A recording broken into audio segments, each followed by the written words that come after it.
Class 7th Hindi व्याकरण। आपका first lesson है भाषा और व्याकरण। तो कल हम लोगों ने क्या पढ़ा, चलिए डाल लेते हैं एक नज़र, फिर आगे बढ़ते हैं। तो कल हम लोगों ने पढ़ा भाषा का प्रयोग। भाषा के प्रयोग में हम देखे कि भाषा के दो रूप होते हैं, मौखिक और लिखित।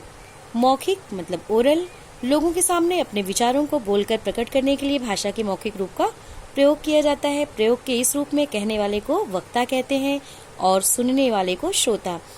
इसमें वक्ता और श्रोता दोनों एक दूसरे के सामने रहते हैं। बता रहे हैं कि इसमें मौखिक भाषा में वक्ता और श्रोता दोनों एक दूसरे के सामने रहते हैं। और बताते हैं इसमें कि दूरभाष भी वक्ता और श्रोता को एक दूसरे के सामने लाने जैसी स्थिति उत्पन्न कर देता है। इससे इस साधन द्वारा किया गया वार्तालाप भी भाषा का मौखिक रूप कहलाता है। तो इसमें बता रहे हैं कि जो फोन पे बातचीत होती है उसमें आमने सामने तो नहीं रहते हैं, लेकिन तब भी वो मौखिक भाषा ही कहलाएगी।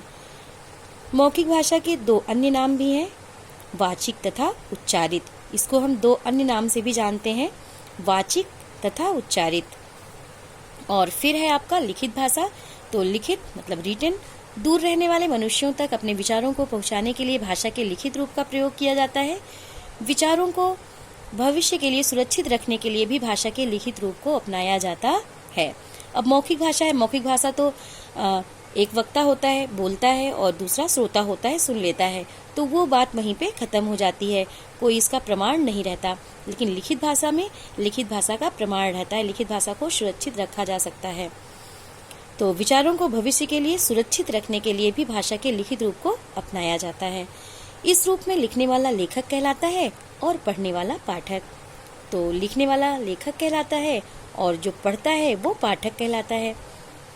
तो भाषा के मौखिक रूप में ध्वनियों का प्रयोग होता है और लिखित रूप में उन ध्वनियों के चिन्हों अर्थात वर्णों का प्रयोग होता है।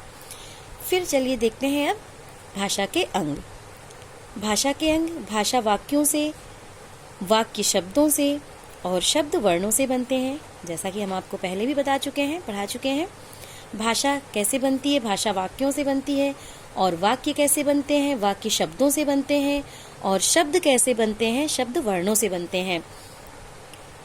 तो देखिए, इस प्रकार वर्ण, शब्द और वाक्य भाषा के 3 अंग हैं। भाषा के 3 अंग कौन कौन से हैं? वर्ण, शब्द और वाक्य। तो चलिए अब देखते हैं हम व्याकरण, ग्रामर। व्याकरण है क्या, इसको पहले देखते हैं। विचारों को सही ढंग से प्रकट करने के लिए वाक्यों में शब्दों को सही क्रम से रखना होता है। इसी प्रकार शब्दों में भी वर्णों को सही एवं नियत क्रम से रखना होता है। इस क्रम का ज्ञान व्याकरण से होता है। बता रहे हैं कि विचारों को सही ढंग से प्रकट करने के लिए वाक्यों में शब्दों को सही क्रम से रखना होता है। इसी प्रकार शब्दों में भी वर्णों को सही एवं नियत क्रम से रखना होता है। इस क्रम का ज्ञान कौन कराता है? व्याकरण ही कराता है कि पहले क्या आएगा, किस तरह से हम वर्ण लाएंगे, किस तरह से हम शब्द लाएंगे, वाक्य कैसे बनेंगे। तो शब्दों में भी वर्णों को सही एवं नियत क्रम से रखना होता है। ये कौन सिखाता है? व्याकरण ही सिखाता है। तो इस प्रकार व्याकरण वह विधि है जिससे हमें शुद्ध शब्द और शुद्ध वाक्य रचना की जानकारी मिलती है। तो व्याकरण से ही हमें शुद्ध शब्द और शुद्ध वाक्य रचना की जानकारी मिलती है कि किस तरह से शब्द बनाए जाएंगे, किस तरह से वाक्य बनाए जाएंगे, क्या नियम है इसके। अब है आपका व्याकरण के अंग।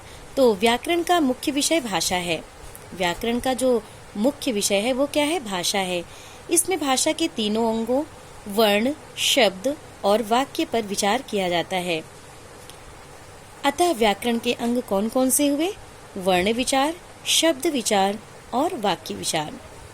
तो वर्ण विचार में क्या है? इसमें वर्णों के भेद, स्वरों की मात्राओं, स्वरों और व्यंजनों का संयोग तथा वर्णों के उच्चारण स्थान आदि पर विचार किया जाता है।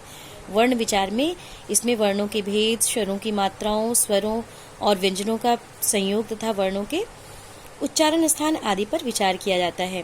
शब्द विचार क्या है? इसमें वर्णों से शब्दों की रचना विधि, शब्दों के भेद तथा शब्दों के रूप में परिवर्तन आदि विषयों पर विचार किया जाता है।